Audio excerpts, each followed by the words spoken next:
basada en la parábola del hijo pródigo. Lucas 15:22.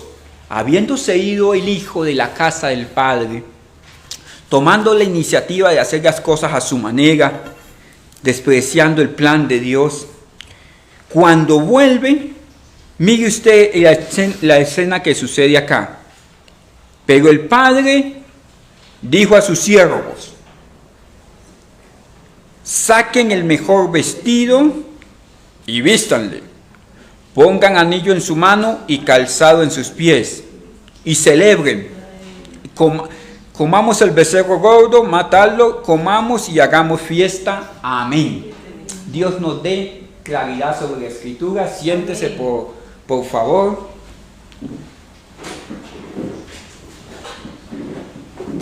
Permítame hoy abordar el mismo tema que llevamos ya desde un ámbito tan teológico como lo hemos llevado, y quiero hoy darle un enfoque pastoral.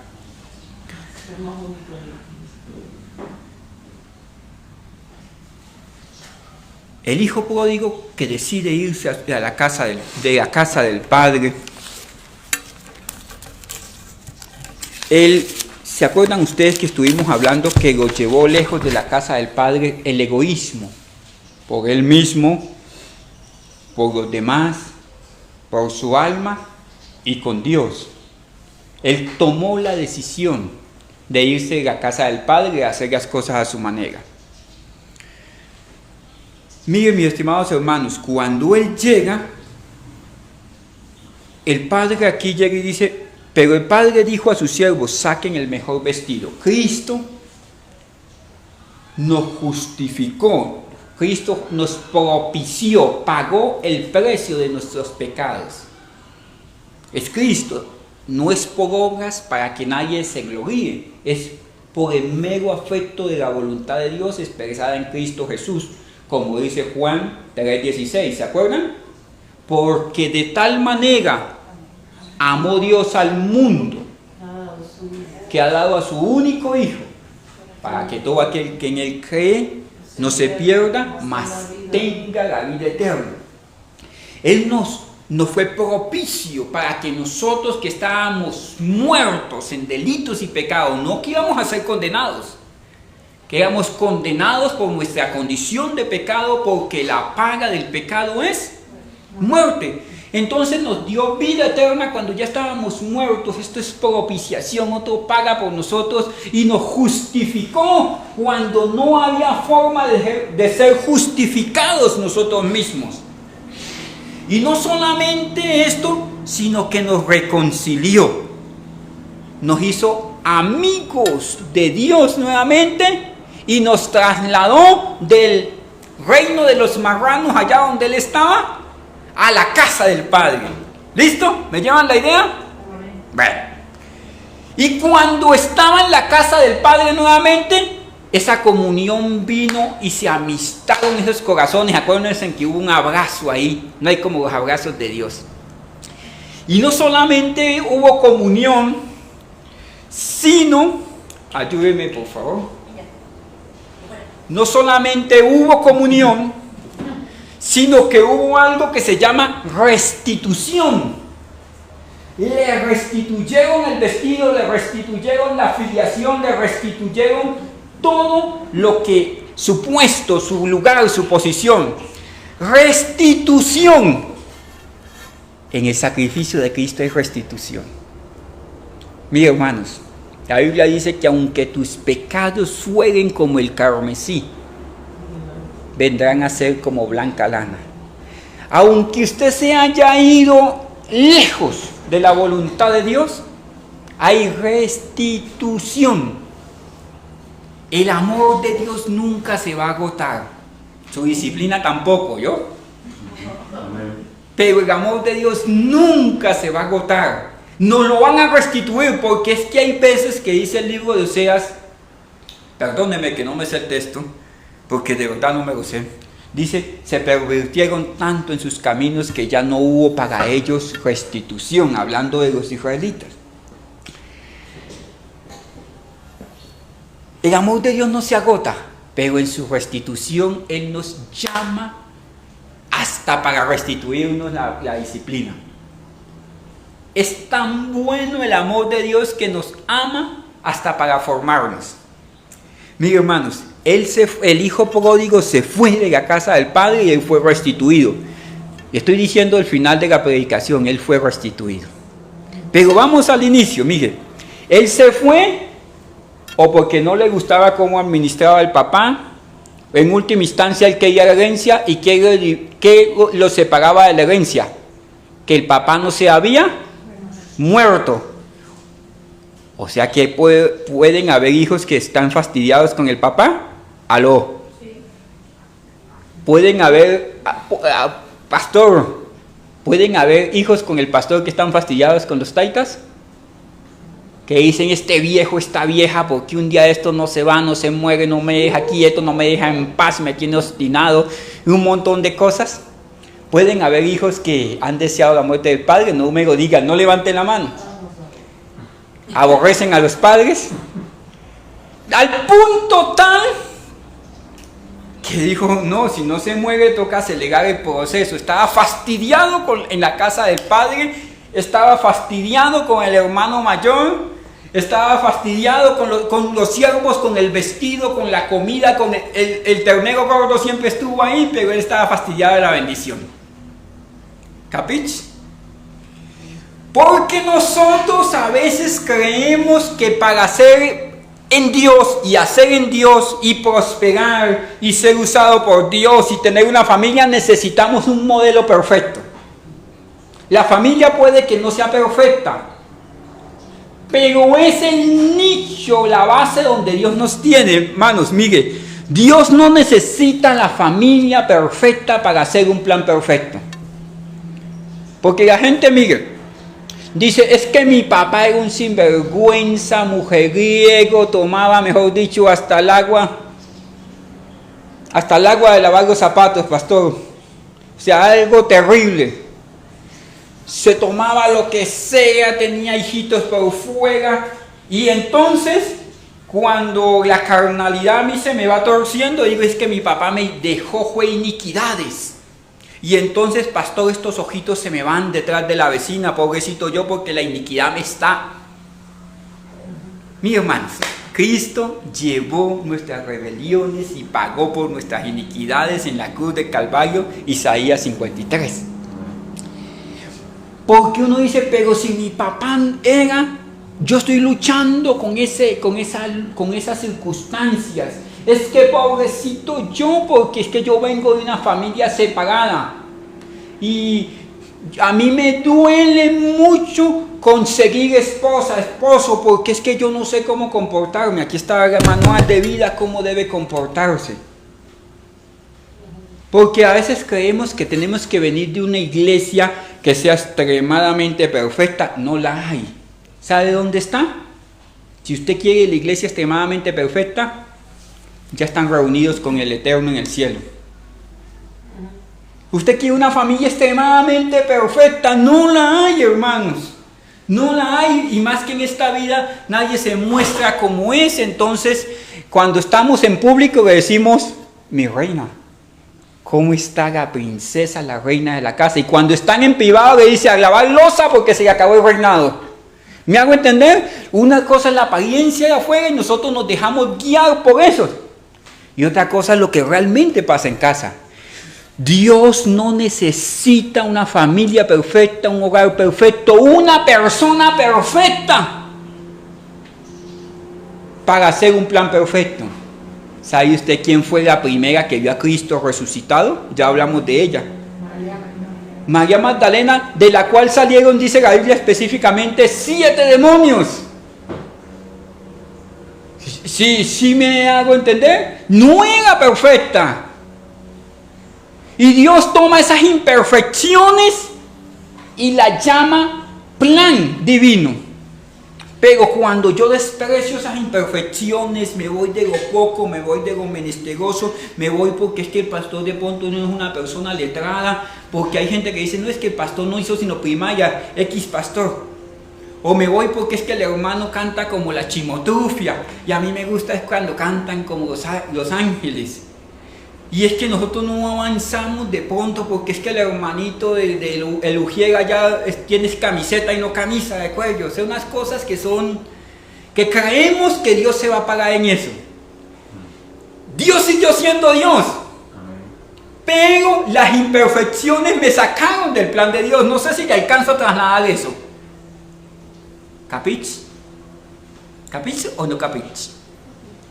Entonces, Dios no necesita perfección, porque si yo fuera perfecto, ¿dónde quedaría Dios? ¿Sabe usted quién es el único perfecto?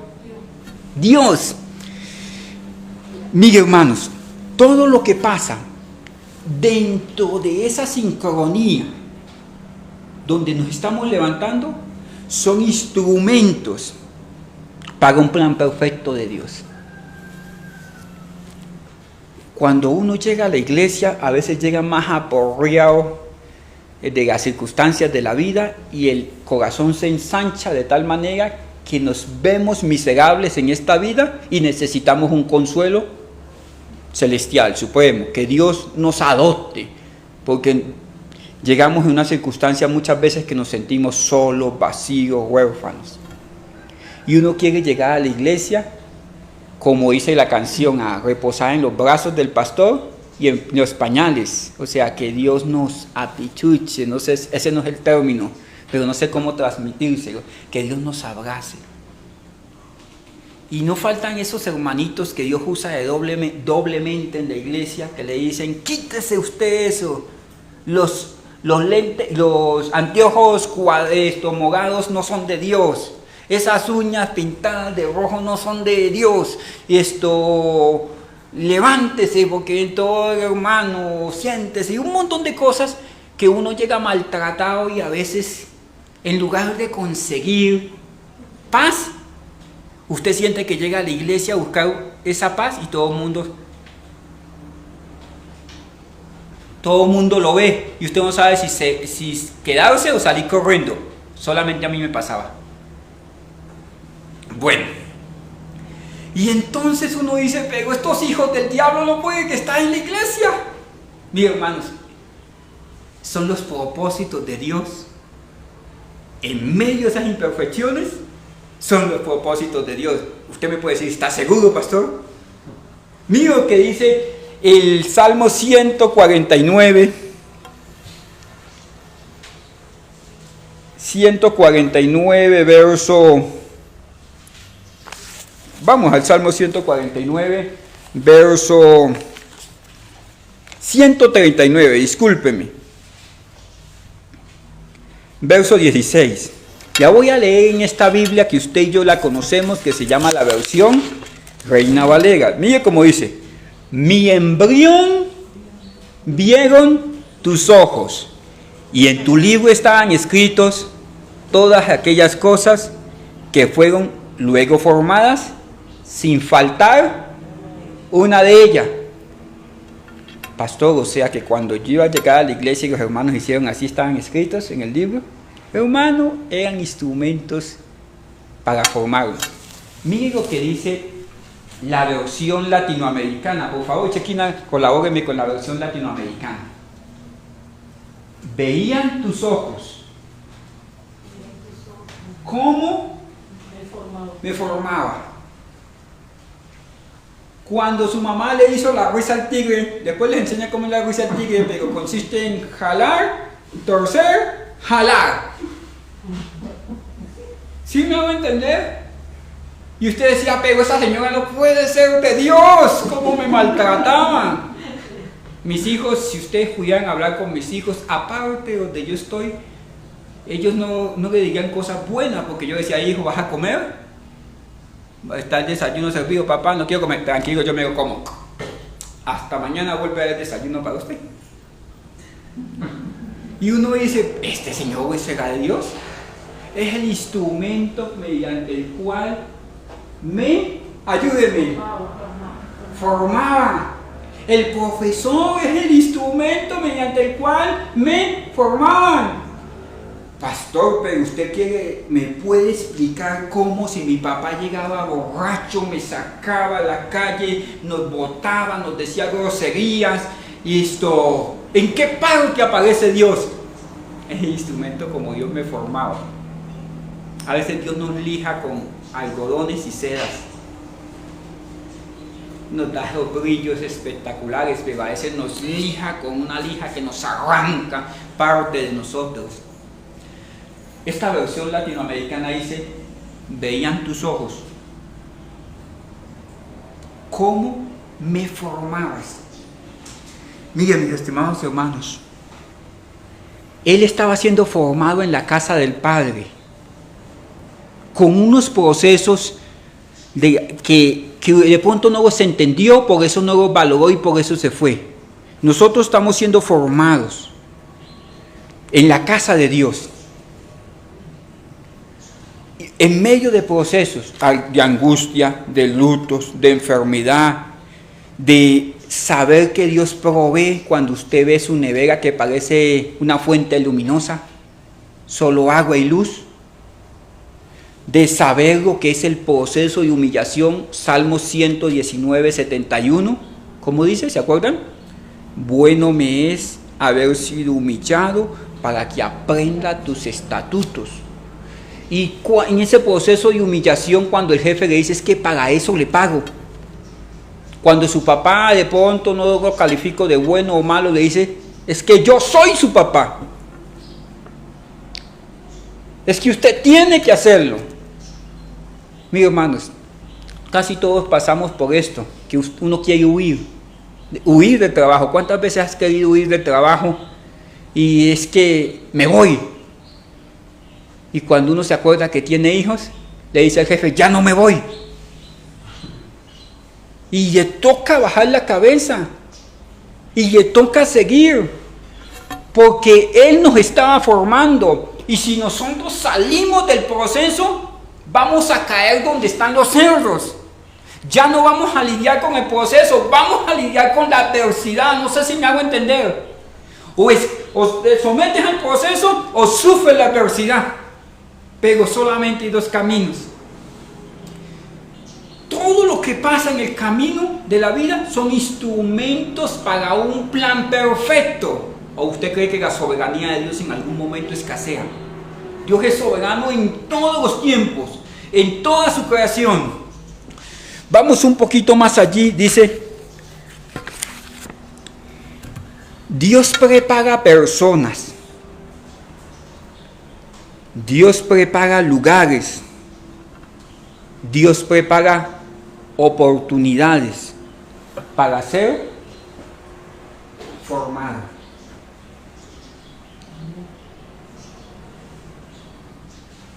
Hay veces que nosotros necesitamos ser quitados de algún lugar, o que cosas, circunstancias, personas sean quitadas de algún lugar. ¿Se acuerdan ustedes de Jacob? ¿Quién era el consentido entre Jacob y Esaú? De la mamá. Jacob, ¿cierto? Era el pechichón de la casa. Discúlpeme, se lo traduzco de costeñola a español. Pechichón es consentido. Él era el consentido. Y cuando llegaba el otro del trabajo, de la cacería, él estaba en la casa feibuceando.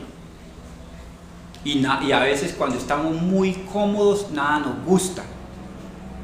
Mi papá se luchó trabajando, mi mamá trabajó para hacerme la sopa, para yo decir que esa sopa es espantosa. Él estaba muy consentido, pero Dios en medio de ese consentimiento lo estaba formando, estaba haciendo la tormenta perfecta para ser expulsado de ese lugar y llevarlo a la puerta del horno donde se tenía que cocer de una manera diferente. Por ese malcriado que estaba levantando esta señora allí, en un momento dado le tocó salir huyendo. ¿A él quién lo metió en problemas? ¿A él quién lo sacó corriendo de la casa? ¿Se acuerdan? El hermano le iba pero no porque el hermano hubiese sido malo, sino que tenía la justa retribución a su extravío, a sus acciones. A veces no necesitamos enemigos. Con su boquita la mía tenemos para meternos en problemas. Con nuestras malas acciones tenemos para meternos en problemas y nos toca a veces.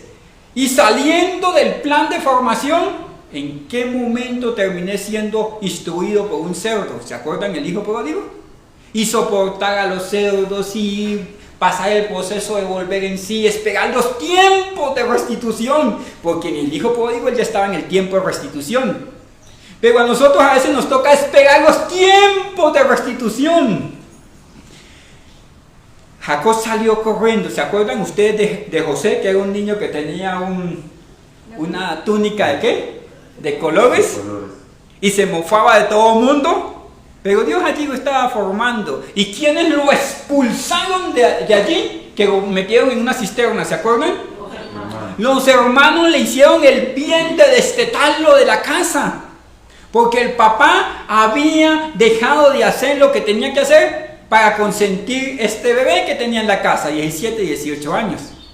Lo tenía en una cuna portátil para que nadie se lo tocara, para que nadie se lo viera, ni los hermanos podían juntarse con él. Los otros trabajaban y él tenía una cuna para un bebé de 17, 18 años.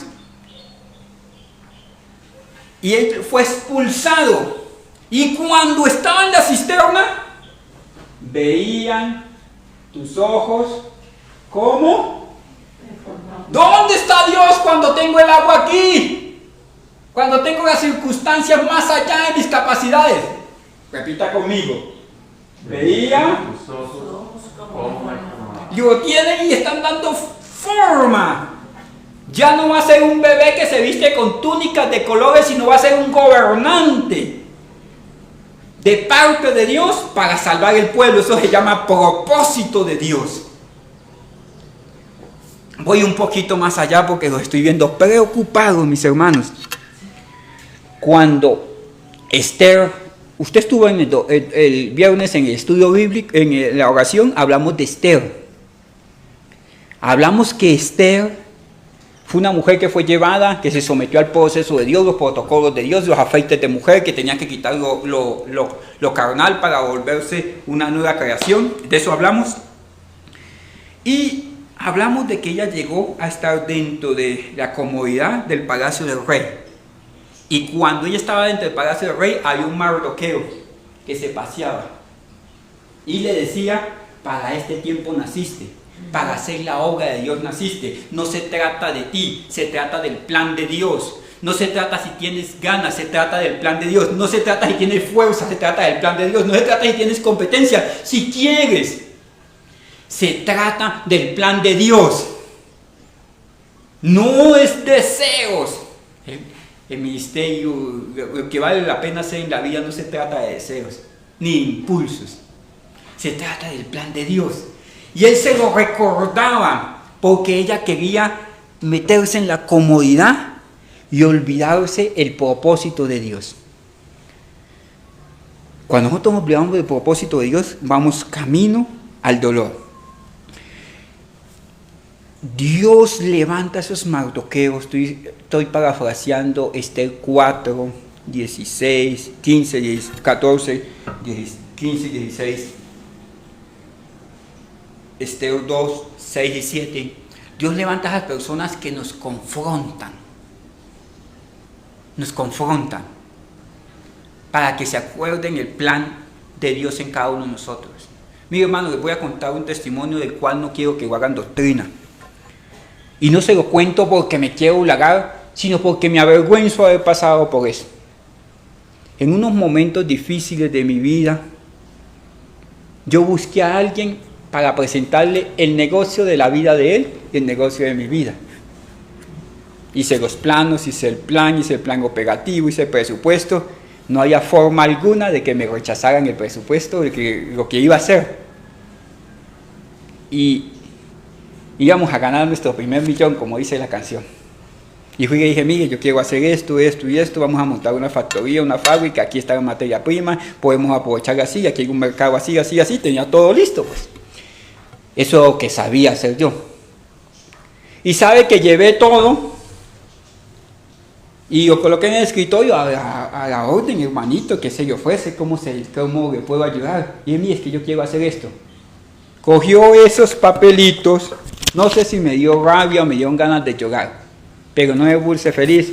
Lo volteó y me dijo, usted está fuera de la voluntad de Dios porque usted es pastor. Amén. No era la persona más consagrada de todo el mundo. Yo dije, bueno, él es un hombre de negocios, yo quiero hacer negocios, ya tengo clara, sé para dónde voy. Y me dijo, no, porque usted es pastor. Y me dijo, usted está fuera de la voluntad de Dios.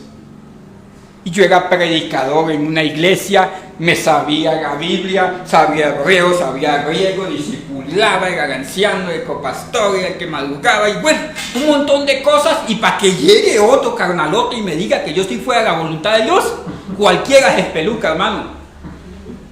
Cualquiera se espeluca, porque es que era el santo hermano que predicaba en la iglesia. Dijo, no, ni siquiera lo vio, se tomó la gentileza de ver un trabajo que había hecho, bien trabajado, 1, 2, 3 semanas haciendo el plan. Dijo, no, y me miró a los ojos y me dijo, usted está fuera de la voluntad de Dios porque usted es pastor, usted no es empresario. Recogí mis papelitos y me fui y le dije, Señor, quiero estar en la voluntad tuya. Hermanos, si ustedes preguntan sobre si yo quería fundar una iglesia, un ministerio enfocado en familias, con un enfoque bíblico como Betel, si usted me pregunta a mí humanamente, le digo que no. Que si estaban mis planes, no. Porque siempre nos hemos congregado en una iglesia, hemos servido en las iglesias, hemos sido con corazón sincero, hemos sido sujetos a las autoridades.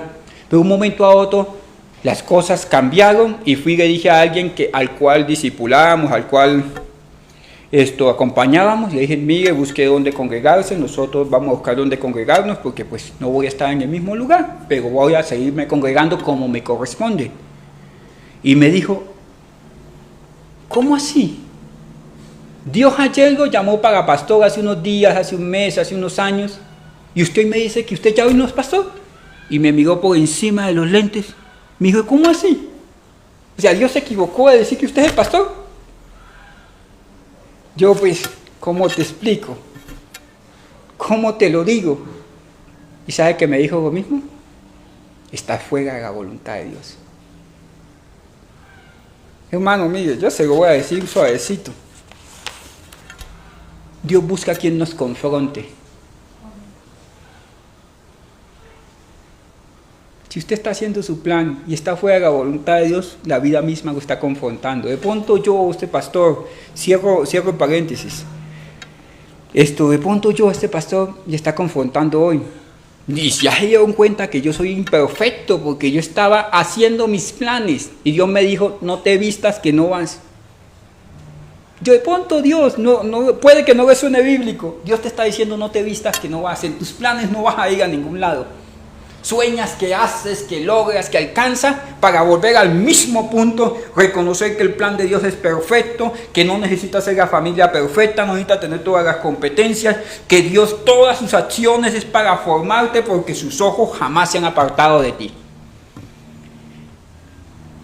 Y Dios te va a confrontar. Hay un día en que te vas a chocar directamente con la voluntad de Dios y te va a hacer un alto. Yo, como todos los humanos, yo huía. Y Dios me hizo muchos altos en el camino. Dios llevó a mi esposa al hospital, llevó a mi hija de incubadora. Dios me llevó, discúlpeme, hablo de mi caso, a oficiar la ceremonia de entierro a mi mamá. Hasta que yo dije, Señor, levanto mis manos. Porque fue tanta la confrontación con mi necio corazón que yo quería hacer la obra de Dios a mi manera. Y se lo digo para que usted me tenga misericordia. por de pronto la torpeza de mi corazón, pero también para que no ande por caminos de arena movedizas. Corre por tu vida, huye al propósito de Dios, haz la voluntad de Dios. Dios levanta a esos mardoqueos que nos confronten, porque Dios siempre va a tener un plan mayor que el mío. Siempre va a tener un plan mayor que el mío, y siempre su plan va a imperar, va a ser más fuerte, más poderoso. Mis hermanos, un acto de obediencia desata el poder de Dios. Como dice Efesios, para que sepan cuál es el poder que obró en Cristo para levantarlo de los muertos. Este es el poder de Dios. Un acto de obediencia, cuando yo voy a hacer lo que me corresponde hacer y punto, sin razonar mucho. Yo, cuando estaba joven y bello, yo trabajaba en una panadería y me quejaba, Señor, te salgo de la panadería a las 6:50, a las 7, y a las 7 comienza el culto y yo soy el predicador. Y entonces yo llegaba, exprimía el pantalón, lo secaba a plancha y me iba. Porque en aquellos momentos tocaba así. Y entonces simplemente nunca preguntaba por qué, simplemente decía, voy a hacer lo que me corresponde hacer, punto. Voy a hacer lo que me corresponde hacer. Que si el Señor provee, si el Señor no provee, Él es el soberano de todo y punto. No puedo cuestionarlo a Él. Voy a hacer lo que me corresponde hacer. Esa obediencia, hermanos, desata ese poder que transforma. Primero me tiene que transformar a mí, porque el impedimento para mi bendición soy yo. Esa obediencia desata ese poder que Dios puede menguarme a mí y formar en mí la estatura del varón Cristo, que me lleve la forma de Cristo en mí, hasta que llegue a la estatura del varón perfecto. Pero necesitamos obedecer allí. Puede que mi familia no sea perfecta, puede que la iglesia no sea perfecta, puede que aún mi estado de pecado no sea perfecto, mi estado de mi corazón, porque es que, Señor, hay gente que se quiere arrepentir y no puede. Judas no tuvo la gracia de arrepentirse, porque la Biblia dice en un texto que con gran remordimiento fue y botó las monedas, pero no pudo arrepentirse, no tuvo esa gracia de arrepentirse. ¿Me llevan la idea? Y aún sin yo experimentar esa gracia de que me boto a los pies del Maestro, le pido perdón al Señor, yo siento que hay algo en mí que no está funcionando bien. A pesar de eso, yo puedo obedecer. Esa obediencia le abre camino a ese plan de Dios. Dios prevé siempre las circunstancias perfectas para formarnos. Pero nosotros tenemos que ser accesibles a ese plan de Dios. Tenemos que correr el riesgo de exponernos a su plan. Correr ese riesgo. Yo tengo que hacer lo mínimo. Leer la palabra, congregarme, arrepentirme continuamente, experimentar comunión, lidiar con mi carnalidad, pero tengo que exponerme al plan de Dios. Porque mire, Esther era una mujer que tenía encantos, pero no quería obedecer. ¿Sabe por qué llevaban a Esther al palacio del rey? Porque era hermosa de parecer. Pero cuando llegó el momento de hacer la obra de Dios para la cual había sido diseñada, ella dijo, no se puede, porque no puedo entrar en la presencia del rey, porque hay circunstancias que no lo permiten. Cuando llegó el momento de ser probado de para qué había sido hecho, ella quiso evadir. Porque mire, hermanos, no importa cuántos talentos tengas, cuántas capacidades tengas, no importa lo hermosa que haya sido Esther, si no estaba dispuesta a obedecer. Si hay algo que merece la pena hacer, es la obra de Dios, el plan de Dios, la voluntad de Dios. Y como dijo David, mientras haya vida. A mí me impactó ver un pastor predicando cuadrapléjico. impactó un mensaje de la hermana Ángela Hernández, que partió hoy con a la presencia de Dios, aún en sus últimos momentos. Siempre estuvo firme haciendo la voluntad de Dios. Porque a veces corremos el riesgo de ser hermosos, de tener muchos encantos, muchas competencias. Créame que yo no soy el mejor de los pastores, ni el más dedicado, ni el más sabio en la Biblia, ni el más sabio para dar consejos, ni el más esforzado, ni el más visionario. No lo soy. Hay muchos mejores. Pero a veces somos hermosos, pero inútiles. Y a veces hay quienes son desastrosos en el ministerio, que usted le dice, ¿y este es el pastor? Porque los hay de todos los colores y sabores, con colgandejos, con el pelo así, gorditos, flaquitos, que se nos salen del estereotipo. Puede que no sean hermosos a mi parecer, porque es que la Biblia dice que somos hermosos al parecer de Dios. Pero no son hermosos, pero son útiles. ¿Les alcanzo a trasladar eso? Porque usted puede tener un instrumento hermosísimo, usted puede tener una corneta de un saxofón de diamantes, pero nadie lo puede tocar porque su saliva va a bajarle valor a ese oro refinado. ¿Para qué lo tiene? Usted tiene una casa tan hermosa, el piso es tan costoso, que usted no puede entrar a su casa con los zapatos, tiene que ponerlos, quitárselos y dejarlos afuera, llevarlos en la mano. ¿Tiene utilidad tenerlo? Esté hermosa sin obediencia. Mira, hermanos, la Biblia, hablando de Moisés, dice que Dios escuchó el clamor de los israelitas en Egipcio, cuando eran opresos por de los israelitas en Egipto, cuando eran opresos por los egipcios. Dios escuchó el clamor. ¿Y sabe usted cuál fue la respuesta a ese clamor? Un Moisés. Ellos clamaron a Dios y la respuesta fue un hombre.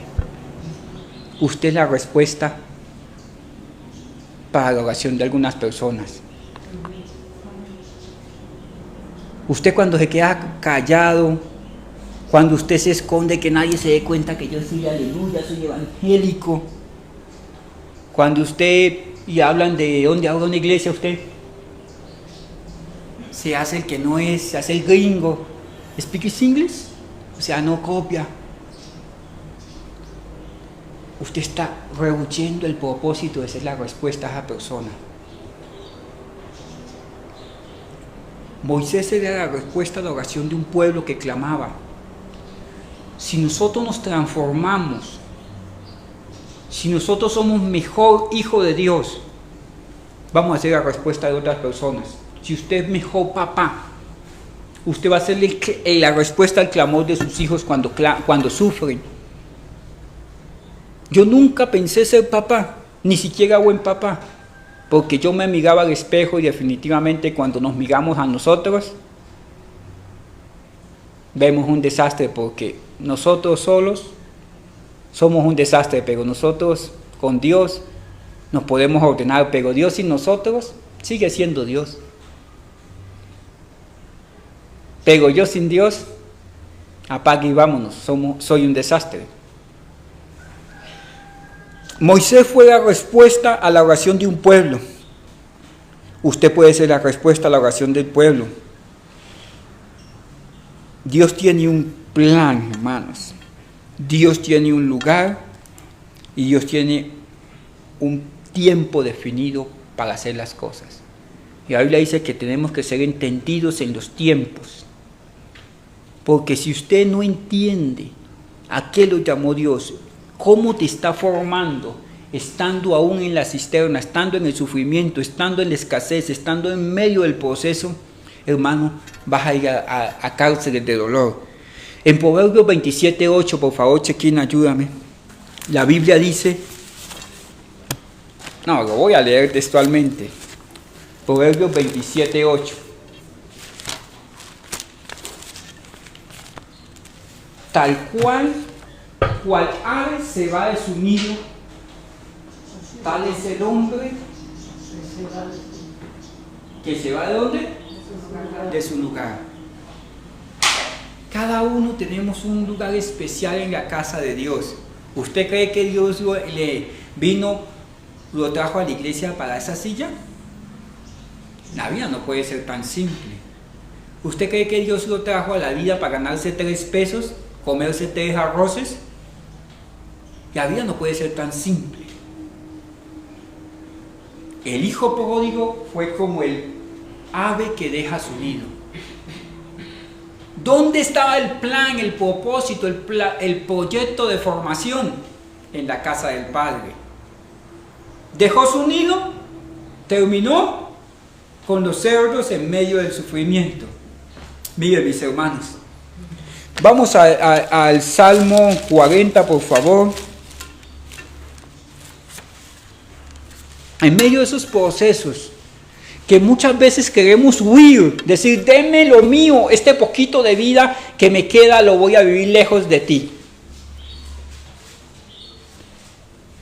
Como dijo, vamos al Salmo 41, 2 y 3, como dijo Jeremías, me es dura tu palabra, me es duro hablar. Y Dios le dice, no te preocupes, te voy a mandar a predicar a gente que no te va a escuchar. Ah, gran noticia esta. Predicador de gente que no lo va a escuchar. Señor, pero dura es tu palabra, ve. Simplemente ve.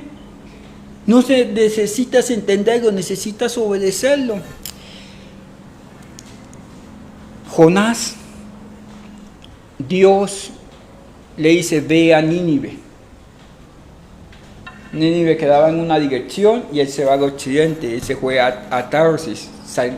¿Sabe usted que Tarsis, que es una palabra de origen sumerio que significa hacerse pedazos? La voluntad de Dios era Nínive.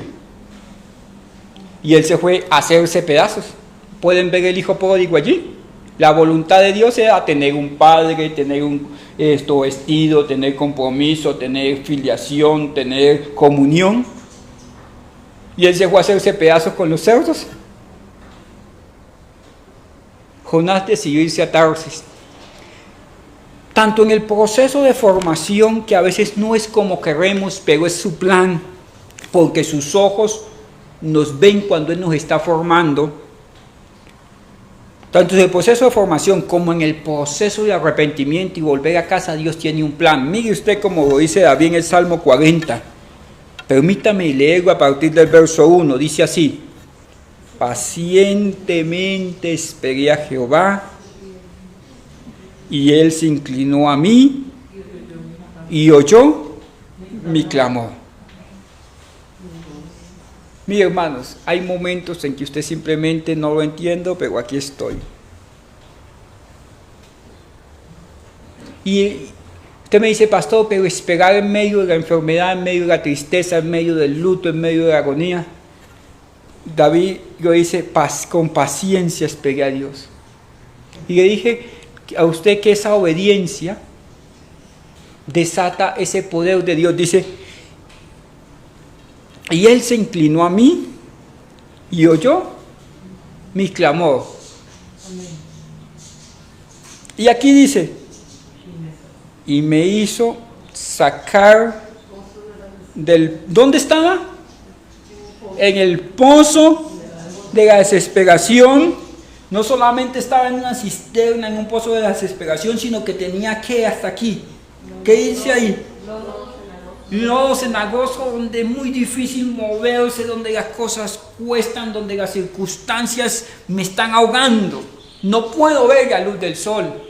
Dice, me hizo sacar del pozo de la desesperación después de que pacientemente esperé, del lodo cenagoso, puso mis pies sobre la peña. ¿Se acuerdan ustedes? La Biblia dice que ¿quién es la peña? La peña de Oré. ¿Sí me hago entender? La que botó agua, Cristo. Y Él, cuando yo estaba lejos, muertos en delitos y pecados, con la vida hastiado de la vida, no sé quién me odiaba más, si yo odiaba más la vida o la vida me odiaba más a mí de lo malote que podíamos llegar a ser. Hastiado, Él me toma de toda mi inmundicia de pecado y me lleva y me coloca sobre Cristo. Cuando aquí dice que me coloca sobre Cristo, es que Él murió, yo no he muerto. Yo tengo vida eterna, me hago entender, sobre Cristo. Y esta es una posición de ganancia, más que vencedor. La muerte de Cristo y soy más que vencedor por su muerte.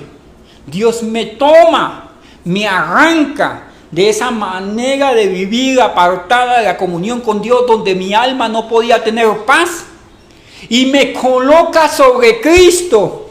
Ahí no hay mérito humano. ¿Me llevan la idea? ¿Quién fue el que hizo la obra? Él. No es porque usted sea buenote. Es porque Él me amó primero, dice, y colocó, ayúdenme, mis pies. Y mire, y cuando llegamos a Cristo llegamos así retorcidos, porque la imagen de Dios en nosotros se echó a perder a causa del pecado. Aunque este se peine ese mechón, eso es un día mechón, un día va a ser así, como esto, liso. Eso es temporal. Aunque usted se vea tan mamacita, tan papacito yo, eso es temporal, porque llegamos todos transformados, espantosamente desastrosos a la presencia de Dios, y Él nos hace colocar sobre Cristo, y llegamos así, que como queremos huir de la iglesia, queremos un evangelio, pero no comprometernos con el evangelio, sino que Dios me salve, Dios me bendiga, Dios me busque un esposo rico, millonario, que tenga carro, casa y beca, que Dios me busque la muchacha más joven de toda la ciudad, que el Señor me dé vacas, me dé casa, me dé. O sea, llegamos con todo ese montón de cosas que nosotros creíamos que eran riquezas antes, para decir, eso es añadidura, esa es nada. Ni siquiera la cereza del pastel, esos son los sobrados, porque tengo una mejor herencia, un amor verdadero. Ahora sí tu alma va a entender para qué fue creada. Hasta aquí fue puro ensayo. Cuando tomaba por allá guarapo, eso era puro ensayo, el gozo, porque este sí es el verdadero, tener a Cristo en el corazón.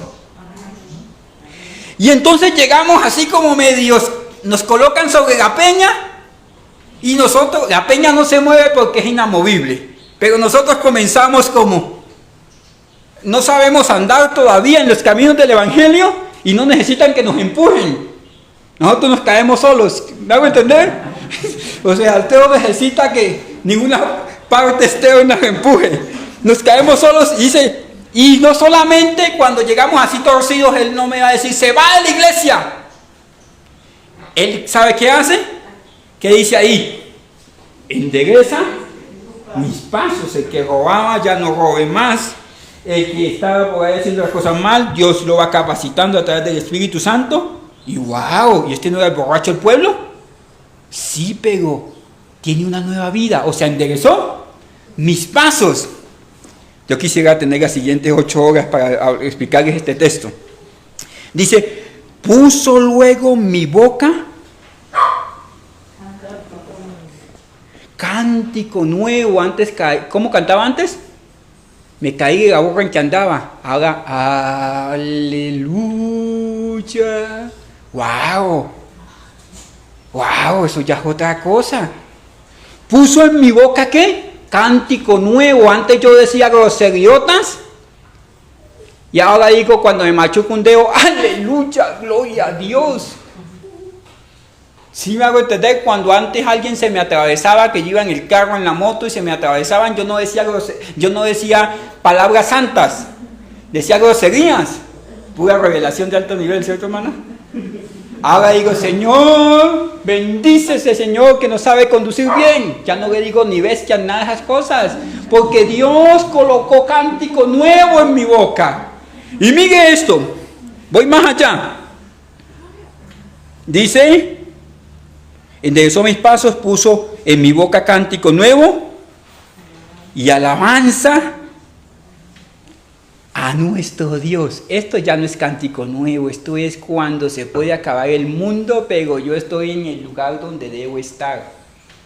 Es más, el televisor hoy no me quitó la gloria, vine a culto. Es más, los afanes de este mundo no me quitaron la gloria, vine a culto. Es más, yo aparté este tiempo como fuente especial para adorar a Dios. Mi deleite es adorarte, Dios. Mi deleite es que el Dios de los cielos se agrade de mí. No solamente cánticos nuevos, sino colocó alabanzas a Dios. Hermano, que el médico dijo que usted tenía una tripa torcida que se va a morir dentro de 2 días, pero me muevo adorando a Dios. Sé que lo llaman del banco. Ah, no, sí, el señor fulano, que la cuota se venció. Señor, voy a seguir adorándote a pesar de las circunstancias. Me voy a esforzar en cumplir, pero voy a seguir adorándote. Voy a pasar el proceso adorándote. Y mire esto. Dice así. Y verán muchos, y temerán, y confiarán en Jehová. Cuando alguien es la respuesta a la oración de una persona, cuando alguien aprende a obedecer, cuando alguien se deja formar, es el mejor de todos los testimonios. No se trata de hablar bonito, de saber mucha Biblia, no se trata de decir cosas especiales, jergas cristianas, no se trata de decirle Dios te bendiga, sino se trata de ser ese testimonio de amor, ese testimonio de disciplina. Mire, hermanos, la bendición tiene un precio, y no me refiero al precio en la cruz del Calvario porque ese es insuperable. La bendición tiene el precio de la disciplina cristiana. El precio de ser disciplinado, de andar en sus pisadas, de negarnos nosotros. Si usted ya es cristiano de muchos años, usted no tiene que estar debatiendo entre si se congrega o no se congrega. Si lee la Biblia o no se lee la Biblia. En que si hoy quiere o mañana no quiere. Ya ese tiempo para usted pasó. Ya es hora de que usted madure. Y si usted está llegando a los caminos del Señor, comience a caminar en obediencia. Tu plan es mejor que el mío, Dios. Y verá que tarde que temprano la bendición le perseguirá hasta alcanzarlo. No se quede en el pozo de la desesperación, de la amargura. No se quede inhabilitado en su pasado. No se quede viviendo de esos dolores antiguos, de ese lodo cenagoso, de ese valle de la desesperación. Ve más allá, obedece al plan, porque mejor es un día en su presencia, en sus atrios, que 1000 años fuera, allá con los cerdos. Incline su rostro. Bendito Padre Dios, en el nombre de Cristo. Hoy hemos entendido, mi Dios, que tú nos estás formando en la casa del Padre. Y que puede que yo no venga de la familia perfecta, puede que yo no tenga la herencia perfecta, puede que mi pasado no sea perfecto, puede que no haya mérito alguno en mí. Es más, no entiendo por qué Dios me ha separado de circunstancias, de casas, de personas, porque he experimentado dolor. Lo que sí he entendido es que tú tienes un plan y una voluntad perfecta, y todo cuanto haces son instrumentos dentro de un plan para formarme. Ayuda a que mi alma entienda eso, a que mi corazón sea entendido en tu palabra. Yo anhelo dejarme moldear. Yo anhelo ver tu bien. Yo anhelo, Señor, aún ser reprendido como esa Esther, cuando alguien nos confrontó y nos dice, estás fuera de la voluntad de Dios. Te has ido lejos del plan de Dios. Perdónanos, Señor. Y ahora entendemos que hemos ido lejos de la voluntad de Dios y volvemos a casa. Volvemos a la casa del Padre porque queremos hacer tu plan. En el nombre de Cristo Jesús, mi Dios, muchísimas gracias. Amén y amén. Mi estimado hermano, Dios me les bendiga grandemente. Que el Señor Dios Todopoderoso se muestre misericordioso con ustedes, con su casa. Les invito el otro domingo que venga usted a la cena del Señor. La postergamos para el otro domingo. El otro domingo vamos a tener ayuno a partir de las 8 de la mañana. Si usted dispone de venir a ayunar, llegamos a las 8 de la mañana y vamos a ir hasta las 5 de la tarde que se termine el culto. Y vamos a cerrar ministrando la cena del Señor. Dios me les bendiga. Si usted trajo una ofrenda o quiere ofrendar, ya sea por los medios digitales o en ese baulito, la Biblia dice lo siguiente: cada uno dé como propuso en el corazón. Entonces, si usted ha propuesto ofrendar en esta casa, lo puede hacer en ese baulito. Levántese, reciba la bendición pastoral. Vamos a irnos ya para la casa. Que el Señor tu Dios te bendiga y te guarde, que haga resplandecer su rostro sobre ti, que tenga de ti misericordia y coloque en ti paz en el nombre de Cristo. Esa es nuestra petición a Dios por ti. Que el Señor te bendiga esta semana grandemente. Dios me les bendiga.